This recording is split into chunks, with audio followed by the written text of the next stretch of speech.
Hello, my name is John Mulkins. I'm the host and producer of the Peaceful Political Revolution in America podcast. I hope you have heard a few of the episodes. If not, you can find it on any podcast platform out there. It's a conversation that I've been having with constitutional scholars and political scientists about our American political system. Today, I wanted to talk about a subject that's come up a lot in my posts of late, and that is whether or not America is a republic or a democracy. So let's get into it. Okay, so I want to start with the word democracy. This is from Merriam-Webster's dictionary. It says a government by the people. I think we have to all agree that we are a government by the people. I'll go into that briefly in a minute. Rule of the majority. This is also true in the United States in that you have to win a majority of votes in order to win any election. A government in which the supreme power is vested in the people and exercised by them directly or indirectly through a system of representation, usually involving periodically held free elections. Well, that's certainly true for the United States. Republic. It is also a noun.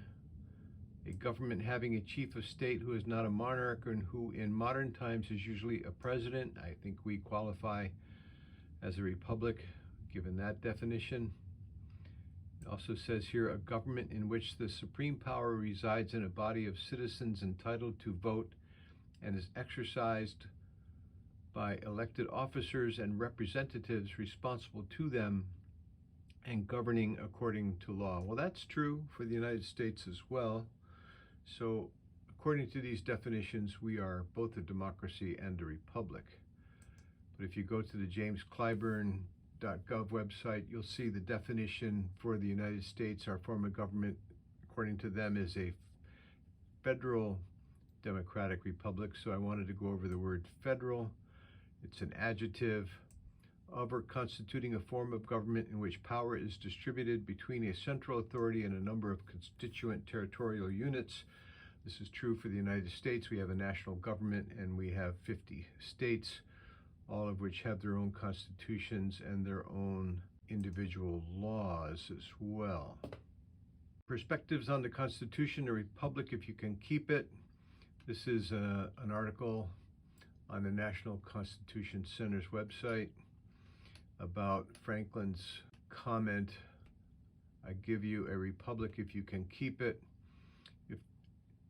If there is a lesson in all of this, it is that our Constitution is neither a self-actuating nor self-correcting document. It requires the constant attention and devotion of all citizens.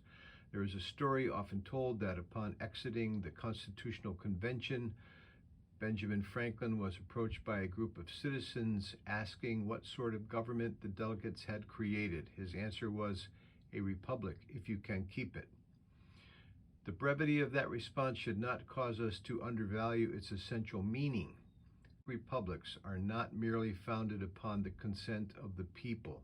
They are also absolutely dependent upon the active and informed involvement of the people for their continued good health. Okay, so he was basically saying, yes, we gave you a republic, but you guys are going to have to take care of it.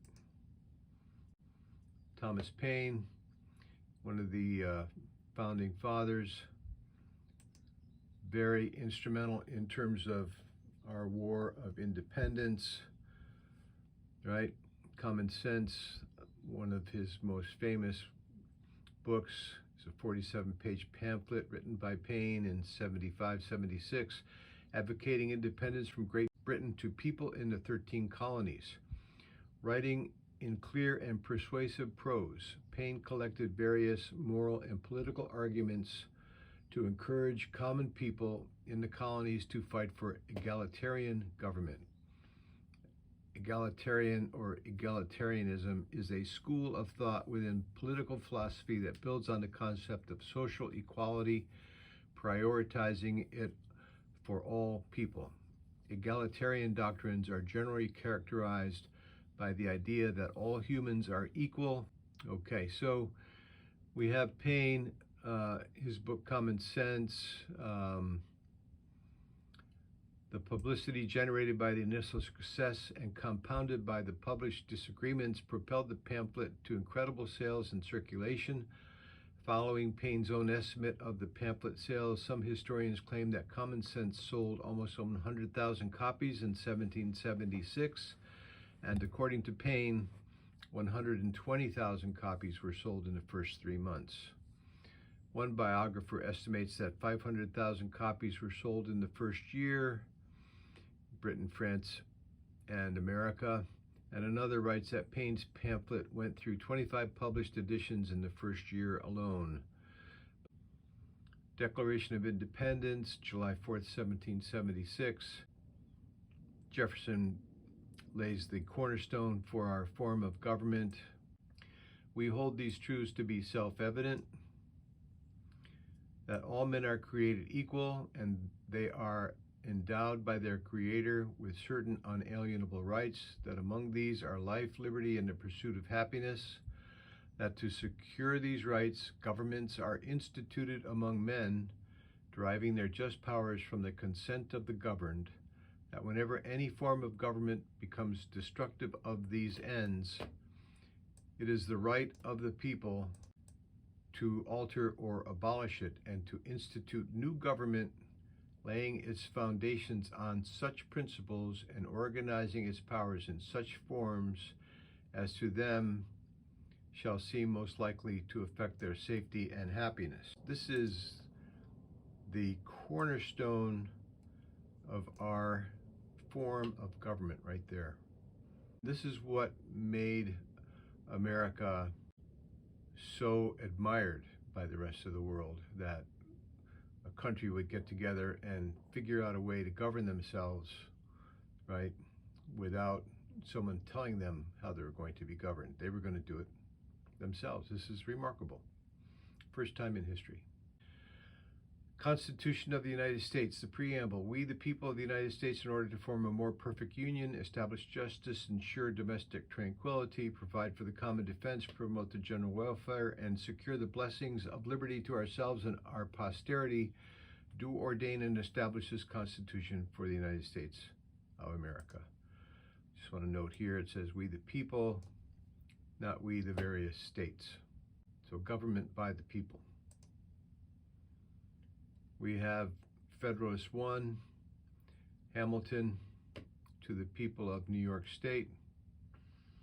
After an unequivocal experience of the inefficiency of the subsisting federal government, you are called upon to deliberate on a new Constitution for the United States of America.